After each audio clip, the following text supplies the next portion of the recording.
Good. Should we give teachers more days off? We're asking now. A school in the West Midlands is doing just that. St Peter's Catholic School is pioneering a 9-day fortnight. Headteacher says they've already noticed an improvement in staff morale. And they've seen a drop in sick days and an uptick in new recruits. So, at a time when schools are under so much pressure and 1 in 4 new teachers is quitting within 3 years, is it a good idea? Are you a teacher? Are you a parent? Do you think, well, hang on, where are the kids in this? That's my first thought is we don't have a reference to whether the kids are being helped by it, which worries me.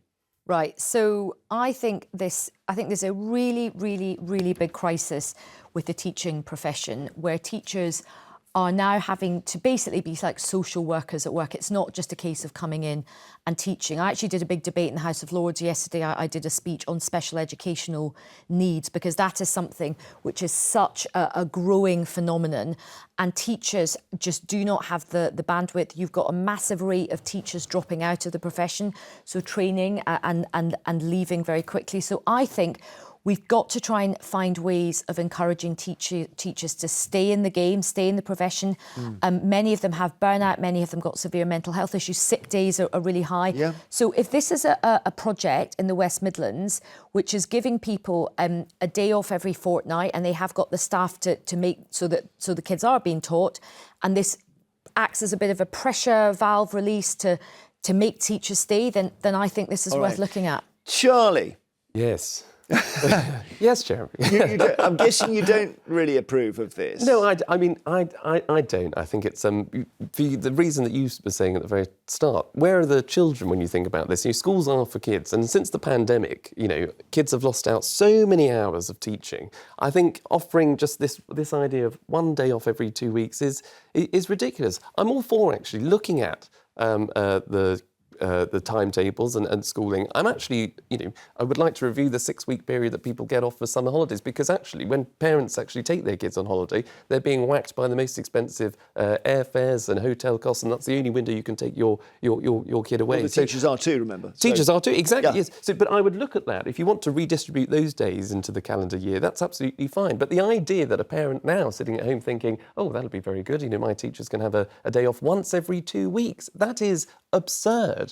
And I understand the pressures, but that is not the way to tackle the issues that Ayesha was rightly talking about. My understanding is the kids aren't being given the second Friday off. They'll be taught by other people. But that happens anyway. I mean, you're making it out like the kids are going to go into school and there's going to be no teachers there. That's not what will happen. But if I'm 12, there's a thought, and I realise my teacher isn't in today. They get changed. They get different teachers anyway. I'm not going to do any work. They don't get any teachers. Why would I? That's not how most kids think. Look, is this a day off or what? Listen, you can whip this up into being a culture war, lazy teachers, all this kind of thing. But actually, what you have to answer the question is, what do you do to stop? We have a crisis in our schools. There are not enough Well, you've got a plan teachers. which is VAT on private school fees. Well, that's a different argument. Which is going to shower the state sector with money. That's a completely different argument, Jeremy. We can go into all different kind of whatabouteries in education. But on the specific issue, there is a problem, and we accept there is a problem with teachers basically dropping out of the profession because the conditions of being a teacher have become so difficult. You speak to teachers now, it's not like they came into... they just but they're linked. It's fair enough. Well, they are linked, because the increase in VAT on private schools means that you'll have more kids, as Emily Thornberry said during the election campaign, going into the state school sector. That will put more pressure on schools, more pressure on teachers. But lots of parents up and down this country, they're not all Eton and Winchester, educated, sending their kids there. These are people who work hard, send their kids to private schools. You don't like this? This is culture wars. Well, it's a completely different. If you want to have a debate about VAT on schools, fine. Set the debate topic up as VAT on private schools. This is a debate about should teachers get a bit more space to deal with the intense pressures that they're on, right? But the point being that you need to buy teachers time, and the way you buy teachers, unfortunately, that's going to cost, and you've got to get money. And so the way you get some money in is by putting it. That was my tangential thought. Maybe that doesn't work. I don't know.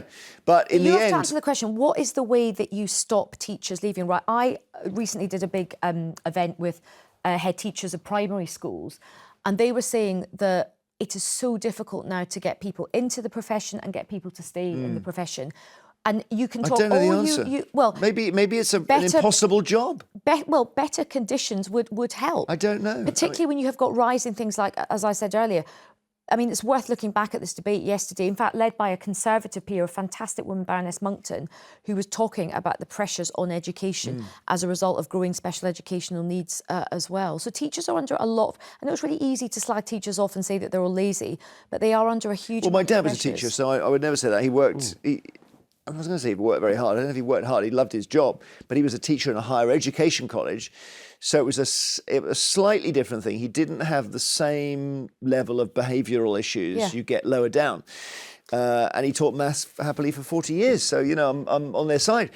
But, you know, if you've got a productivity problem, the question is whether you solve that by giving people days off. But if this study is saying that by giving people an extra day off, it is reducing days off, it will therefore be increasing productivity. Yeah, maybe. But we've got to look at what the pressure, you know, you're right, what pressures are teachers under? They're under an immense amount of pressure because they're doing more than just teaching, which I actually think is not what schools are there for. And it is...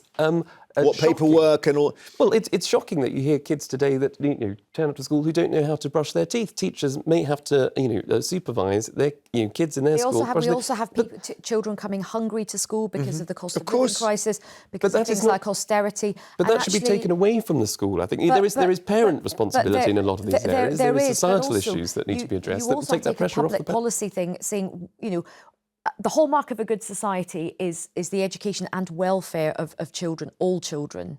Okay. On the phone, we've got Sheila in the West Midlands. Hi, Sheila. Yes. Hello. Good morning. What do you think of this fascinating conversation? Well, I'm very intrigued. I taught learning disabilities for 25 years. Okay. And I feel the parents have enough problems coping with their children when they're special needs without teachers having days off. I used to run play schemes during the school holidays so the parents still had a break. So I just find it wrong and abhorrent because when you go into teaching, you go in to look after children. But the point that Ayesha is making is that you teachers are burning out, and it can't just be one or two teachers who are vulnerable. It must be something in the job. And you've got no choice. You've got to make the job a bit easier.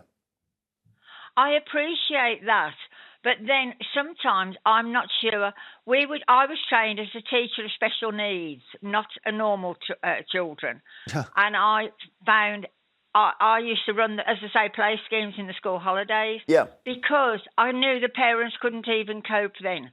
And if you've got a special needs child, it's not easy. No, I hear you. So, well, hopefully the second Friday is covered by a different teacher at least, and children aren't sent home. Sheila, thank you very much. Later, it's the papers and everything else. Find out.